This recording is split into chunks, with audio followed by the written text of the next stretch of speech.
आओ फिर से दिया जलाएं, भरी दोपहरी में अंधियारा, सूरज परछाई से हारा, अंतरतम का नेह निचोड़ें, बुझी हुई बाती सुलगाएं, आओ फिर से दिया जलाएं। हम पड़ाव को समझे मंजिल, लक्ष्य हुआ आंखों से ओझल, वर्तमान के मोहजाल में आने वाला कल ना भुलाएं, आओ फिर से दिया जलाएं। अटल बिहारी वाजपेयी की ये कविता आज मैं पढ़ रहा था तो याद आए अटल बिहारी के सियासी किस्से, उनके पत्थरों में जान फूंक देने वाले भाषण।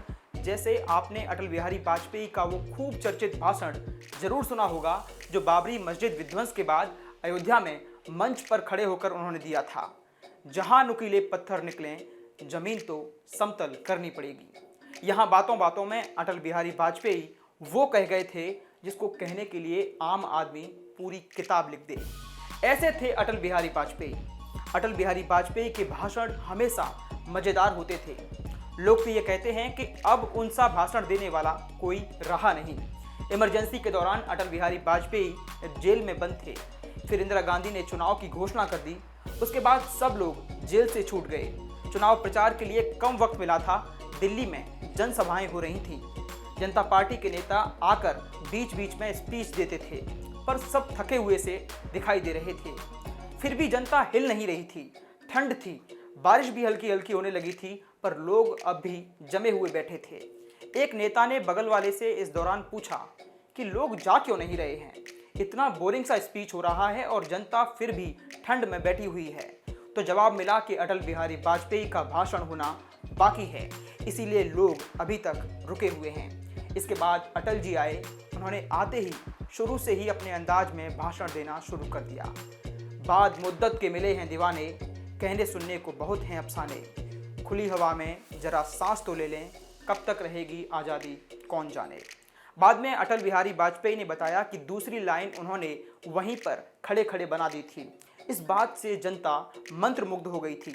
ऐसा ही एक और किस्सा है जब इंदिरा गांधी ने एक बार अटल बिहारी वाजपेयी की आलोचना की थी कि वो बहुत ज़्यादा हाथ को हिला हिला कर बात करते हैं। अटल जी ने जवाब में कहा था कि वो तो ठीक है, पर किसी को आपने पैर हिलाकर बात करते हुए देखा है क्या?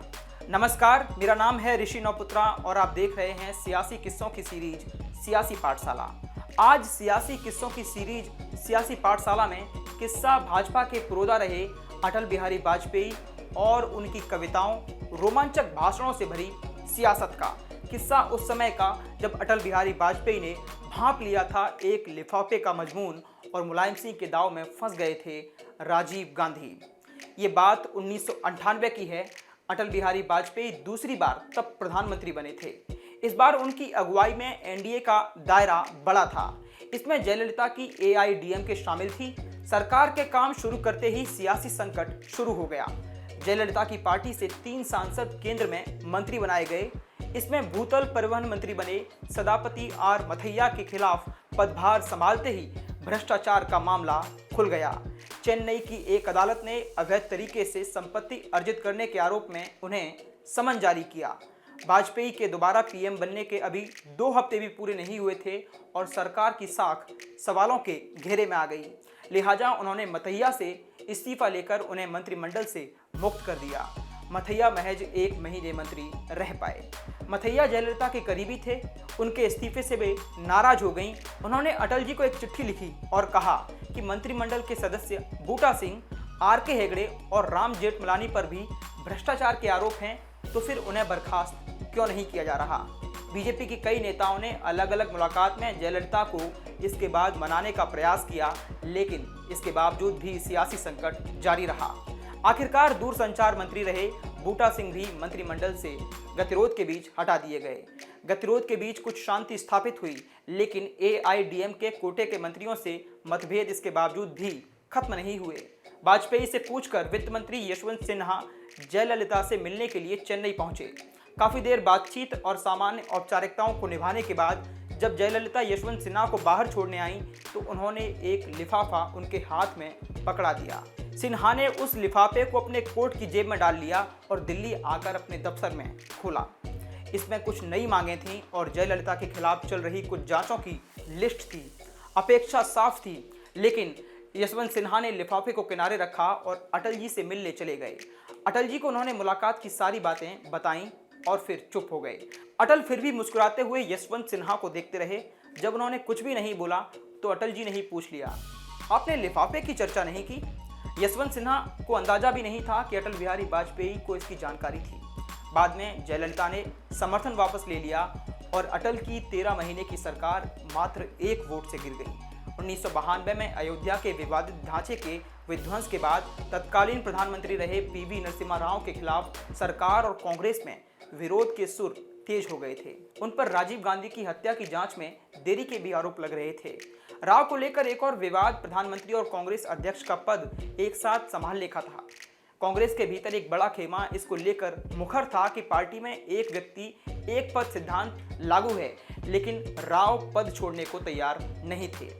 1994 में सूरजकुंड में आयोजित कांग्रेस के अधिवेशन में अर्जुन सिंह के गुट ने इसके खिलाफ प्रस्ताव पास कराने की कोशिश की, लेकिन ये खुद उन पर भारी पड़ गया। उसने प्रस्ताव पास करा दिया कि प्रधानमंत्री के पद के संदर्भ में एक व्यक्ति एक पद की व्यवस्था लागू नहीं होनी चाहिए। हालांकि इसके बावजूद भी गतिरोध खत्म नहीं हुआ। कांग्रेस की असंतुष्ट लॉबी ने 19 मई 1995 को तालकटोरा स्टेडियम में राव के खिलाफ मोर्चा खोल दिया।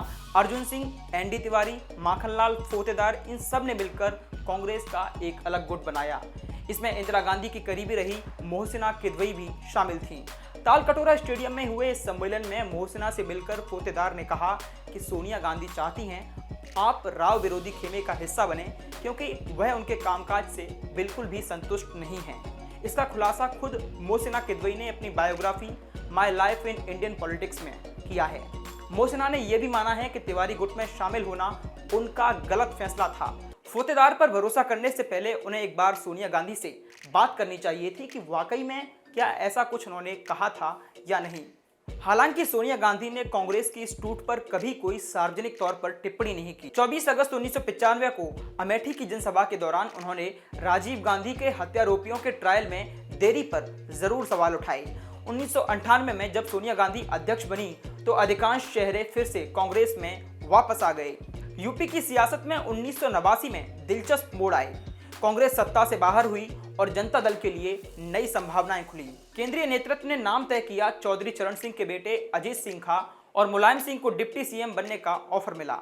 आखिरी मौके पर मुलायम ने चेहरे के चयन के लिए मतदान का दांव खेला और 5 वोटों से मुख्यमंत्री की रेस में अजीत सिंह को पीछे छोड़ दिया।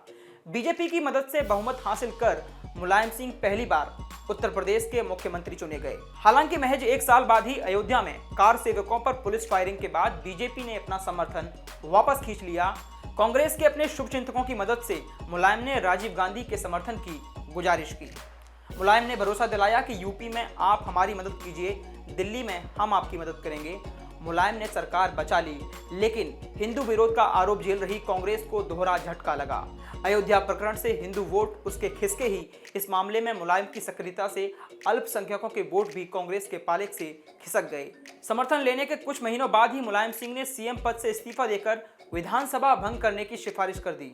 इसके साथ ही कांग्रेस के यूपी की सत्ता में लौटने के सभी दरवाजे हमेशा के लिए उसके बाद बंद हो गए। ये था अटल बिहारी वाजपेयी और मुलायम सिंह यादव का वो किस्सा जो आपने शायद नहीं सुना होगा।